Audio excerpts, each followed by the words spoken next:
धन्यवाद और आपको भी गणेश उत्सव की हार्दिक शुभकामनाएँ। देखिए अगेन थोड़ा-सा कंजम्पशन थीम पे फ़ोकस करना पड़ेगा क्योंकि इंडियन मार्केट 2 धड़े में बँटा हुआ है। एक तरफ जीएसटी रिफ़ॉर्म और कंजम्पशन, तो दूसरी तरफ ट्रम्प के टैरिफ वॉर। सो उसके चलते मेरे को एक काउंटर समझ में आ रहा है, वो रहेगा डीमार्ट। पॉजिटिव प्राइस पैटर्न यहाँ पे बने हुए हैं। इनफैक्ट लास्ट वीक में एक बड़ा ब्रेकआउट हुआ था और आज भी देखें तो एक डेली चार्ट का पोल एंड फ्लैग पैटर्न का ब्रेकआउट हुआ है जो एक बुलिश साइन देता है। तो यहाँ पे इसलिए खरीदारी की सलाह रखेंगे। 4650 का सपोर्ट रहेगा, ऊपर में लगभग 4900 तक के टारगेट के लिए। तो डीमार्ट एक शुरुआती ट्रेड के तौर पे देखा जा सकता है। दूसरा एक रहेगा काउंटर एबीएफआरएल। यहाँ पे हमारा पॉजिटिव व्यू पिछले 3-4 दिनों से है, हायर बेस बना है। वीकली चार्ट में भी बॉटम आउट अप्रोच देखने को मिल रहा है। डेली चार्ट में 2 दिनों से काफ़ी बड़े वॉल्यूम्स यहाँ पे बन रहे हैं। तो 80 के सपोर्ट से 87 तक के टारगेट एबीएफआरएल पे बनेंगे। तो डीमार्ट और एबीएफआरएल 2 ट्रेड रहेंगे इस मार्केट में जहाँ इंडेक्स थोड़ा-सा अंडर परफॉर्म कर रहा है। चंदन के ट्रेड जो है डोमेस्टिक फेसिंग रहेंगे, कंजम्पशन के ऊपर डीमार्ट रहेगा और एबीएफआरएल रहेगा। एक महीने में जो है 10% से ज़्यादा का रिटर्न इन्वेस्टर्स को ऑलरेडी दिए और चार्ट्स में स्ट्रेंथ अभी भी देखने मिल रहा है। खरीदारी की राय आ रही है दोनों तरफ से। तेजस, आपके क्या रहेंगे ओपनिंग ट्रेड?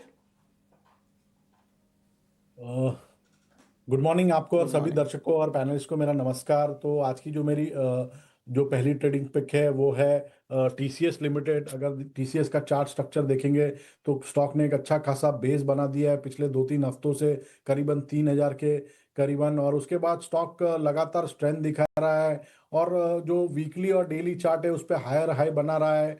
आज के सत्र में भी देखिए मार्केट में भारी गिरावट है, लेकिन स्टॉक अभी भी एक मजबूती से खड़ा है। तो चार्ट स्ट्रक्चर काफी पॉजिटिव हो रहा है ऑन अ डेली चार्ट। तो डिप पे या करंट भाव पे खरीदारी करिए विद स्टॉप लॉस बिलो 3050। इसका पहला लक्ष्य रहेगा 3230 का और दूसरा लक्ष्य रहेगा 3300 का। और दूसरा जो मेरा ट्रेडिंग पिक है वो है टाटा मोटर्स लिमिटेड।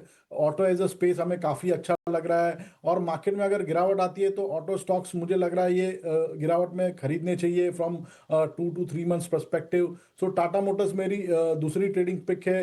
ये स्टॉक ने भी एक अच्छा खासा बेस बना दिया है करीबन 630-640 के करीबन और लगातार रिसेंटली स्टॉक स्ट्रेंथ दिखा रहा है।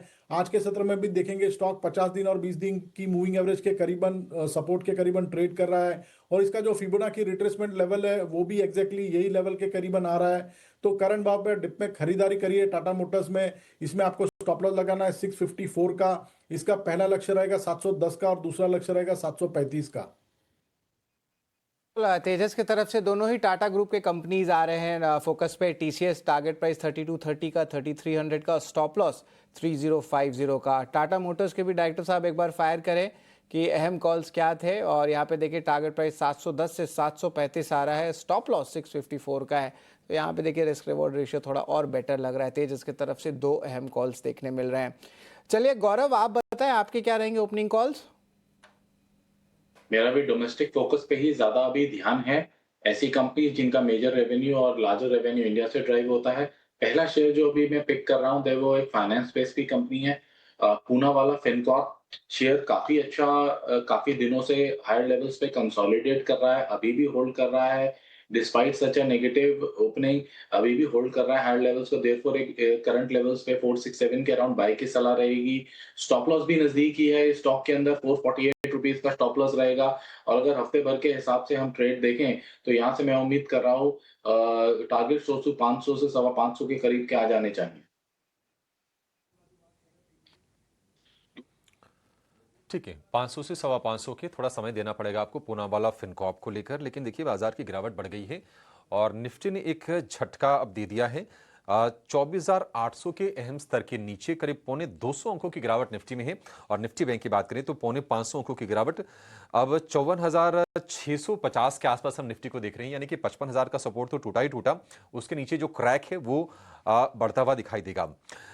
एकमात्र सेक्टर इंडेक्स जो इस वक्त हरे निशान में है वो भी मामूली सी बढ़त दिखा रहा है और वह है निफ्टी का एफएमसीजी इंडेक्स, 0.04% ऊपर है। अदरवाइज सारे के सारे जो सेक्टोरल इंडाइसेस हैं आपको कमजोरी के साथ कारोबार करते हुए दिखाई देंगे। सबसे ज्यादा गिरावट कहां है? फार्मा में गिरावट है। हालांकि फार्मा पर टैरिफ नहीं है, फार्मा को अभी टैरिफ से बाहर रखा गया है, लेकिन ट्रंप धमकियां देते रहते हैं कि हम 200%, 250% टैरिफ लगाएंगे, तो वो हैंगओवर कहीं ना कहीं परेशान करता है। और अब ये लगा कि नहीं, भारत अमेरिका के बीच में कोई बातचीत हुई नहीं और ये 25% एडिशनल भी टैरिफ लग गया है, तो थोड़ी सी चिंताएं हैं कि आगे क्या फार्मा पर भी टैरिफ लगेगा। और उस चिंता से हम देख रहे हैं कि निफ्टी फार्मा करीब 1.5% नीचे है, मेटल कमजोर है, रियल एस्टेट कमजोर आपको दिखेंगे, और इसके अलावा मिड कैप स्मॉल कैप शेयरों में भी आज कमजोरी का ही रुख हम देख रहे हैं। इस वक्त निफ्टी के 50 में से हम देख रहे हैं कि 44 शेयर लाल निशान के साथ कारोबार कर रहे हैं, और सबसे ज्यादा जो कमजोरी शेयर वो है सन फार्मा, 2% की गिरावट सन फार्मा के शेयर में है। डॉक्टर रेड्डीज करीब 1.5% नीचे है, और बाकी अगर आप देखेंगे जाइडस लाइफ कमजोर आपको दिखाई देगा। और वो शेयर मार्केट से रिलेटेड जो शेयर हैं, बीएससी, एंजल वन, ये कल भी कमजोर थे और ये शेयर आज भी कमजोर दिखाई दे रहे हैं। मेटल की बात करें, टाटा स्टील कमजोर है करीब 1.5%, और वेदांता की बात करें, वेदांता की जो गिरावट है वो है करीब 3.5% के आसपास की। एचडीएफसी की गिरावट को आप देखिए, घबराएगा नहीं, 50% नीचे दिखेगा, लेकिन वो बोनस का आज से एडजस्टमेंट हो रहा है तो भाव आधे हो गए हैं उसके। लेकिन एडवांस डिक्लाइन का रेशियो बेहद कमजोर, 1850 शेयर इस वक्त गिरावट वाले हैं, और चढ़ने वाले शेयरों की संख्या जो है वो है 529। और निफ्टी में अगर कोई शेयर थोड़े बहुत सपोर्ट हम दे भी रहे हैं इंडेक्स को, तो वो है कंजम्पशन वाले share, Nestle, HUL, Bajaj auto, Hero moto, Eicher. तो जो फेस्टिवल से जुड़े जो शेयर हैं, थोड़ा सा हम देख सकते हैं कि पोजीशन वहां पर शिफ्ट होगी, लेकिन बाजार का टेक्सचर वीक नजर आ रहा है। 24,800 पर निफ्टी है, और निफ्टी बैंक की बात करें तो 54,650 के आसपास निफ्टी बैंक को हम कारोबार होते हुए देख रहे हैं। और चंदन जी ने अपने जो दोनों के दोनों शेयर चुने वो कंजम्पशन से ही चुने। चंदन जी, एक राय आपसे इंडेक्स पर चाहिए, जिनकी मान लीजिए तेजी की पोजीशन है, कौन सा पुट लेकर आप उसको हेज करने की सलाह देंगे? निफ्टी को लेकर सलाह दीजिए। बिल्कुल नमस्कार। देखिए बाजार में अगेन ऊपर के लेवल पे नहीं टिक पा रहा है, और कहीं ना कहीं डोमेस्टिक और ग्लोबल क्यूज के बीच में फाइट चल रहा है।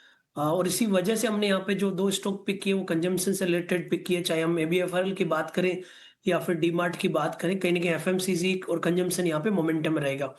अब आप ऑप्शन ट्रेडिंग की तरफ फोकस डालें तो मैं यहाँ पे नजर कर रहा हूँ एट द मनी ऑप्शंस के पुट की, विद द व्यू कि 2 दिन के लिए प्ले करना है, और कल के हॉलीडे के साथ में नेक्स्ट ट्रेडिंग सेशन जो रहेगा वो आपका मंथली एक्सपायरी रहेगा।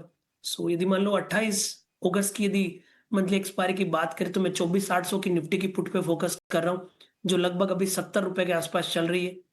हल्का सा मार्केट में रिकवरी आई और पुट में हल्का सा डिप आए तब इसको हम लेने की सलाह देंगे, विद द व्यू कि शायद 24,750, 24,700 तक के लेवल को रीटेस्ट हो।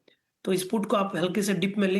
नीचे में सपोर्ट रहेगा 35 रुपए, ऊपर में टारगेट रहेगा लगभग 110 रुपए के आसपास। सो 35 से 110 की रेंज में आपको ये कामकाज करेगा। 35 का सपोर्ट है, 110 के टारगेट है। हल्का सा डिक्लाइन मिले तब आप इस ऑप्शन में ट्रेड कर सकते हो। उसके अलावा यदि किसी को ऑप्शन बाय करके काम नहीं करना है तो यहाँ पे ऑप्शन स्ट्रेटेजी बना सकते हो कि 24,800 का पुट लिया, नीचे में 24,700 का पुट लेके एक बेयर पुट स्प्रेड बना सकते हो, विद द व्यू कि थोड़ा सा जो भी एक्सपायरी और ग्लोबल मार्केट के चलते हल्का सा यदि डिप आता है तो उसको आप स्प्रेड की तरह से ट्रेड कर सकते हो। तो या तो 24,800 का पुट बाय या फिर 24,800 पुट लेके 24,700 का पुट बेच के बेयर पुट स्प्रेड बना के सलाह ले देंगे। ठीक है, या तो ये बेयर पुट स्प्रेड बनाइए, 24,700 वाली पुट आप बेचिए, अदरवाइज आप